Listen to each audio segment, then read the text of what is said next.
Morning, Hello. Ali. Hi. Welcome to Let's Be Frank. Thank you. I'm welcoming them, not you. I feel less welcome now.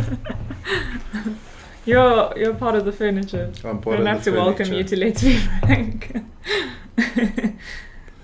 It is nice to feel welcome, though.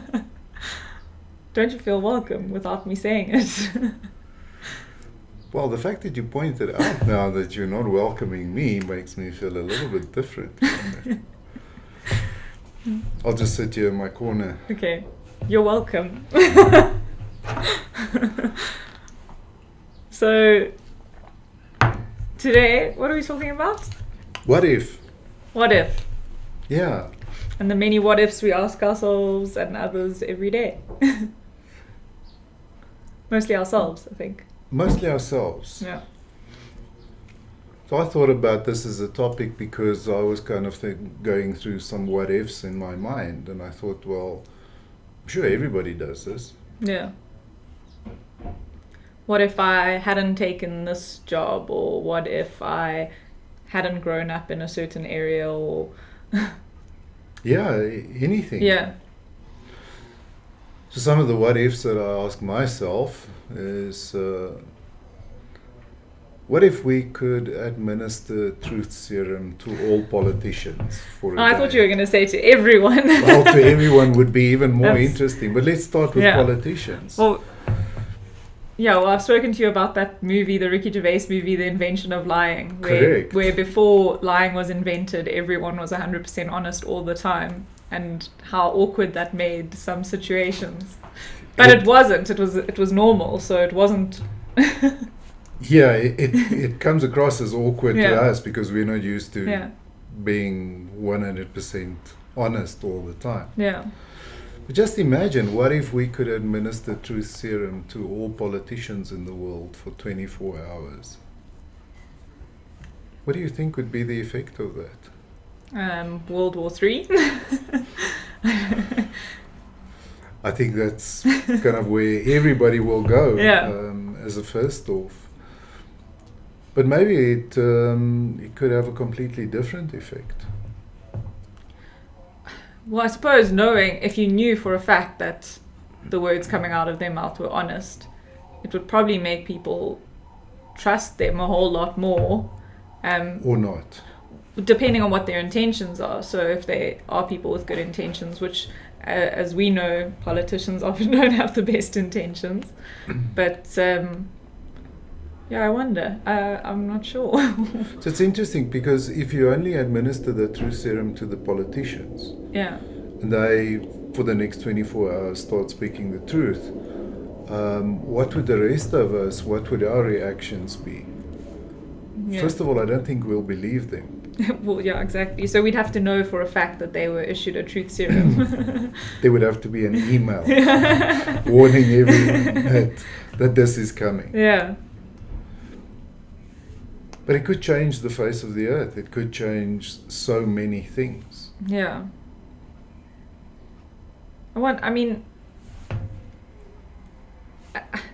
I think we would realize that politicians are not as intelligent as they try to make themselves sound if they were telling the truth. 'Cause- I don't think we need truth serum to establish that. Yeah. But they're often scholars and lawyers and, their backgrounds. Oh, are- there's an interesting one. Imagine lawyers had to tell the truth. Imagine you administer truth serum to lawyers. Or real estate agents. Or recruiters, my favorite people. So now we're back to everyone needs a dose of truth serum. Yeah. I think it'll Some be people need a bigger dose. I think it'll cause absolute chaos. Yeah. Well, I mean, you've asked the question. I think you might have asked it in one of the podcasts. Is the challenge to yourself to check your thoughts and be 100% truthful, and realizing how often we lie to other people and to ourselves. Yeah. And it's more often than you think when you actually Yeah. pay So attention to it. So I've done that. The part that I haven't done is I haven't kept count. Yeah. What of how often you lie? A little Yeah. checklist. Yeah. That's probably not a bad idea, because then you can also categorize the lies. Start looking at the reason for lying, or the... That would be a massive exercise. Yeah. But very interesting though. What is the book, or the PDF document? Yeah. Lying. It's called Lying by... It's Lying by Sam Harris. Yeah. Because he makes a note, or he makes the observation that people lie to protect other people more often than not. No, they lie to protect themselves. Well, from an awkward situation, often, yeah. From an awkward situation. Yeah, and that ends up doing more harm than good. Yes. Yeah. Potentially. We try to tell ourselves that we're lying to protect the other people, but in fact we are protecting ourselves. Yeah. And there's some really nice examples of children calling their parents out on lies. Yeah.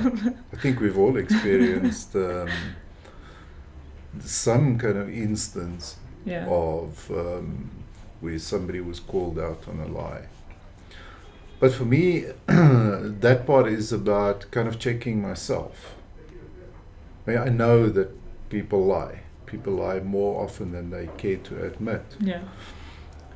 So I suppose one of the reasons why I haven't done a count is maybe I feel I'll be a little bit embarrassed. Yeah. But I think it will be time consuming. However, I accept the challenge. And you challenge everyone else to do the I would same. love to challenge everyone else Yeah. to do the same. Yeah. Okay, this is a little project that you've now just started here.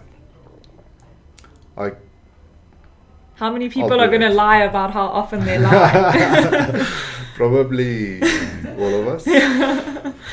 No, I will do that. Yeah. Will you share it? No, not all of it. Not all of it. Yeah. I will share some of it. Yeah. I will share a count. So I think it varies. So I don't think if you go through the exercise for a 24-hour period that you could say, well, this means that I lie 27 times a day. Yeah. Because it'll depend on situations that you find yourself in, who you're interacting with. I was going to say, you'll And definitely so on find and so yourself lying more to certain people than to others. Probably. The other thing that one must also take into account is our different interpretations of what is a lie and what is not a lie. Yeah. So we start comparing notes in terms of, well, you lied 27 times, I only lied 12 times. Yeah. Well, what is your definition of a lie versus what is my definition of a lie? I think this is a difficult challenge. It is a difficult challenge, yeah. But I'm happy to give it a go. As I say, I've done it before, checked myself. Yeah. But I haven't kept count of it. Yeah. And I kind of like the idea of categorizing those lies, but that means you have to write them down. Yeah. So then you can't really lie to yourself anymore. You might still be lying to other people, but You can't be lying to yourself. yeah, you have to be very honest with yourself. Reminds me of, we were brought up to believe that there is somebody keeping count, Yeah. writing all of these things down. Anyway, it's an interesting challenge. Cool. Do you have any other what ifs? Because that was quite a broad, that really covered almost our entire 15 minutes. Yeah. So I have many what ifs. Yeah. What if we all pitch up and are 100% present and focused for one day? How much more will we accomplish? So you're talking about a work context? Yeah, so take it in a work context. Let's say us as a company we've spoken often about, how the importance of teamwork, productivity, but within a team, it depends on the individuals and so on. And we also often find ourselves in a situation where we look at, what is the work that is outstanding? What projects must happen next? When are we going to be able to do that? And, personal productivity and to be the best you can be must feature on everyone's little to-do list. Yeah. Even if it's just subconsciously. Yeah. I don't believe anyone intentionally sets out to be a slacker. Mediocre. Yeah. But in turn, we accept mediocrity as if it is the standard. Yeah. So I wonder, what if for one day we can pitch up individually and be focused and present and do our best? Yeah. What would be the effect of that? Yeah. It seems like such a lofty idea because it takes one person not buying into it to really mess up the whole apple cart. Because one person's negativity can very quickly spread. And we've spoken about negativity before.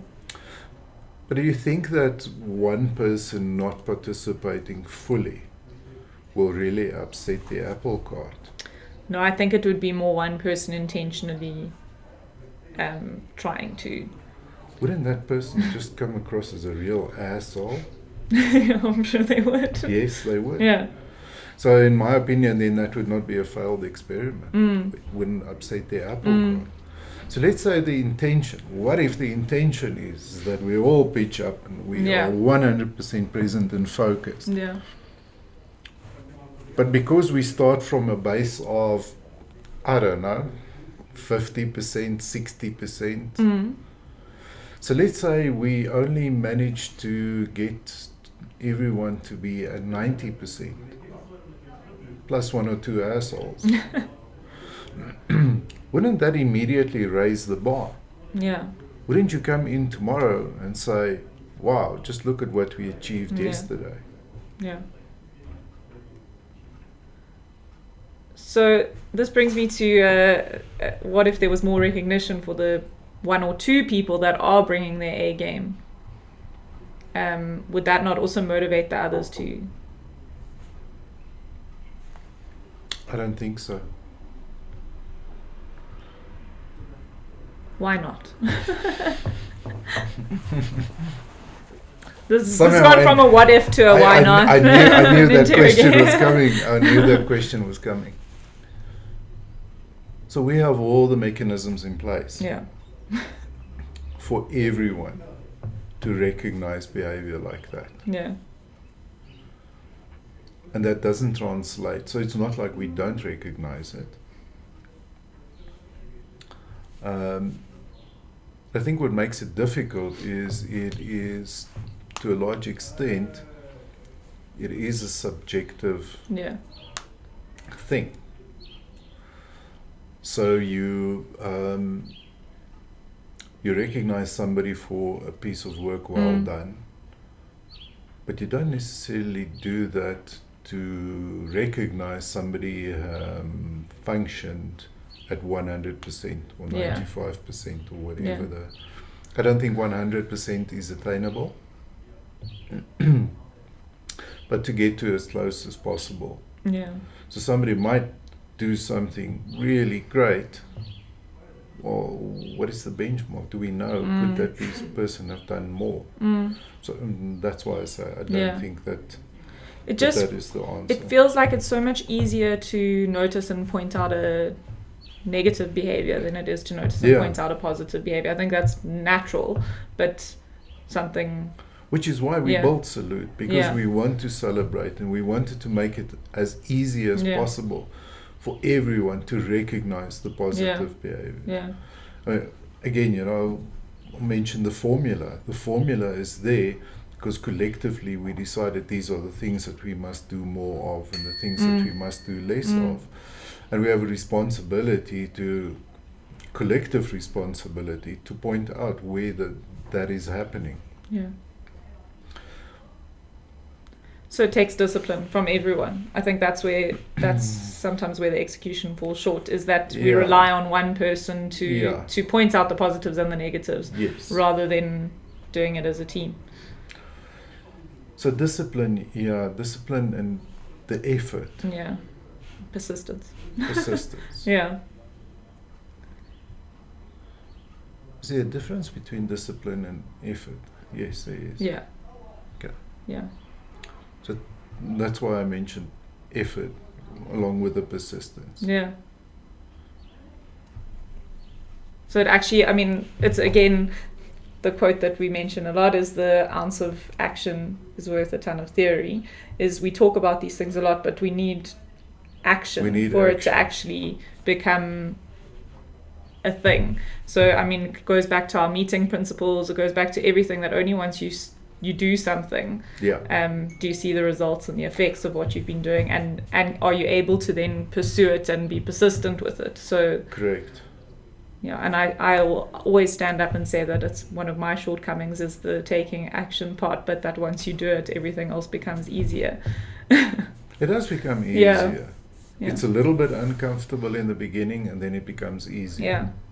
And then it becomes the expected. Yeah. We need more of that. Yeah. So do you have a what if? I've got lots of what ifs, but I haven't really formulated them for this scenario. Pick one.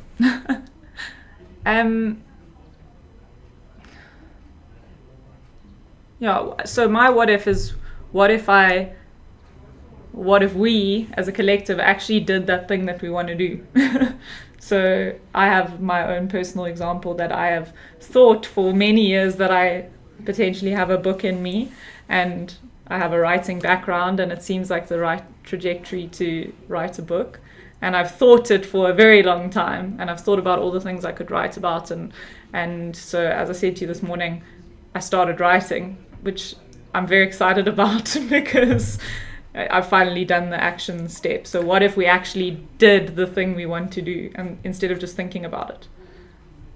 So I haven't written a book yet, but I've made that first step. Started writing. Yeah. Which is great. Yeah, I think you can take that back to people's New Year's resolutions. You can take that to exercise, to-do lists, commitments to go to gym. To-do lists. You can take that to bucket lists, and whatever you want to call that list of things that you want to do. Yeah. What if we actually committed and did those things? Yeah. I know you have the grow process, which you try to advocate. So the action part, the way forward. What are we doing? What are you doing to achieve the thing that you want to achieve, that you've identified as something that you want? So, yeah. So there are lots of ways to help get us to that point where we actually start actioning, and then we again kind of get back to the persistence and see it through, because every project is exciting at the beginning. Yeah. This podcast as an example.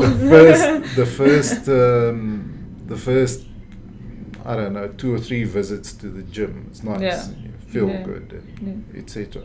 But it's about the persistence that we do things.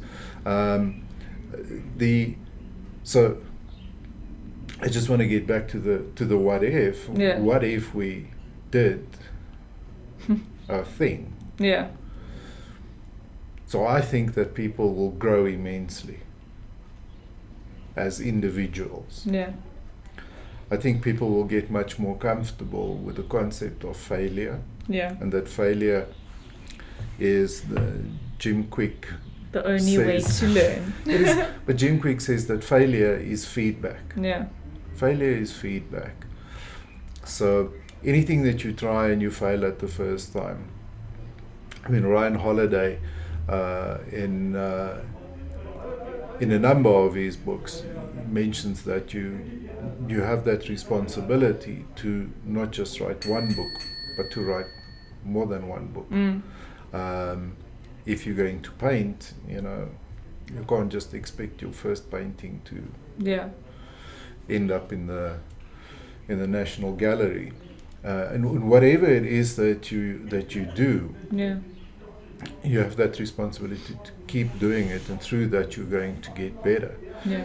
And some of the what ifs we did, I think some of those are once in a lifetime experiences. You know, like visiting a specific place, a specific country, 7 wonders of the world, that sort of thing, you know.